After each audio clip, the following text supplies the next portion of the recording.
आपका 2 सेकंड का क्वेश्चन था, पीओके अक्साई चीन अब तक वापस क्यों नहीं लाए, और आप उसको कितना देर में कह रहे थे? बहुत ज्यादा टाइम लिए ना। तो जब आदमी रिप्रेजेंट करने लगता है ना कहीं पे, तो बहुत कम टाइमिंग होता है। तो हम तो आपको बता देते हैं, कल को आप मान के चाहिए कहीं डीएम ऑफिस के पास जाएंगे, कोई एप्लीकेशन लेके, उसको कहिएगा सर प्रणाम, हम फलाना जगह से आए हैं, ये काम है। अरे कुछ काम धाम नहीं, सीधा उठिए, टॉपिक पे आइए, पॉइंट पे। ठीक है, इनका पॉइंट पीओके को इसलिए नहीं ला पाए हैं, 2 रीजन। पहला तो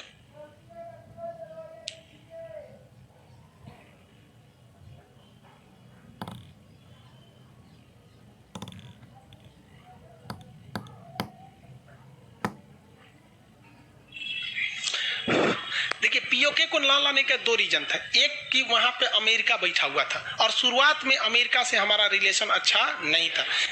अभी ना हो गया रिलेशन अच्छा। जो बाइडन हो गया है तो फिर वो पाकिस्तानी की ओर बढ़ जाएगा। जो बाइडन पाकिस्तान और ईरान का फेवर करते हैं। तो एक हम लोग को ये था कि भाई पीओके को जाने का मतलब पाकिस्तान अमेरिका से डायरेक्ट दुश्मनी हो जाएगी। दूसरा, हमारे पास इतने संसाधन नहीं थे जो वहां जा सके। खैर, पाकिस्तान से लड़ने के लिए हम लोग पर्याप्त थे, लेकिन आप बात समझिए, हम लोग जो अभी का दौर देख रहे हैं, अभी का दौर 1984 के वक्त तक में पाकिस्तान के अंदर मतलब करप्शन उतना नहीं था। इस वजह से उसकी सेना और हमारी सेना मतलब कभी भी वो पीछे था, लेकिन इतना भी बर्बाद नहीं था जितना अभी है। तो भारत इंतजार कर रहा है कि धीरे धीरे वो अपने आप बर्बाद हो जाएगा, तब हम लोग उस पर आक्रमण करें। तीसरा सबसे बड़ा रीजन है कि वो मुकदमा अभी चल रहा है कहां पर, यूएन में। आपके घर में अगर आपके यहाँ पे अगर कोई चीज कोर्ट में चल रही होती है तो आप उसको अपने से फरिया नहीं सकते, समझते हैं ना। फिर इन कोर्ट वाला क्या कर देगा, स्टे लगा देगा, मतलब रोक दो, जो जैसा वैसे ही रोक दो।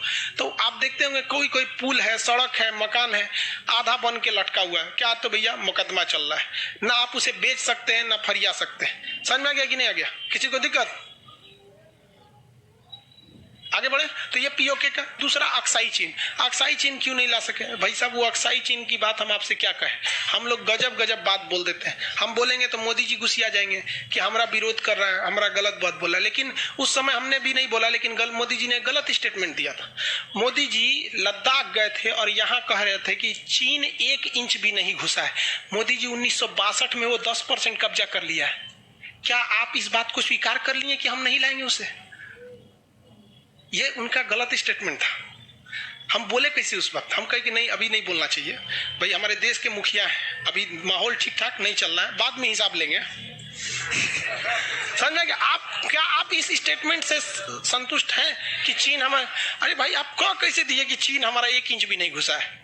हाँ, ये बोलते कि 1962 की स्थिति के बाद आगे नहीं आया तो एक समझ में आता है। वो चट्टा कहीं का इधर कह रहा है कि हथेली है या ये अंगुरी है या ये सजा तोरा कमर तुर देंगे हम, तू अंगुली पे बैग में रखता है। तो ये गलत है। तो हम लोग थोड़ा सा चाइना के प्रति सॉफ्ट हो जाते हैं, क्योंकि चाइना में करप्शन बहुत कम है और वहां पे सेना वगैरह ज्यादा हो गई है। अब यहाँ समझ में आ गया K2 वगैरह वाला चीज। आप बताइए, अगर पीओके भारत में आ जाएगा तो भारत की सबसे ऊंची चोटी K2, अब भारत में सबसे ऊंची चोटी अरे जब पीओके आ जाएगा तब हाँ, सब चीज क्या आ जाएगा, K2, झमेले खत्म हो जाएगा। कंचनजंगा कहां पर है? सिक्किम में। आगे बढ़ जाए, मिटा दे इस चीज को। पीओके वगैरह समझ में आ गया आप लोग को?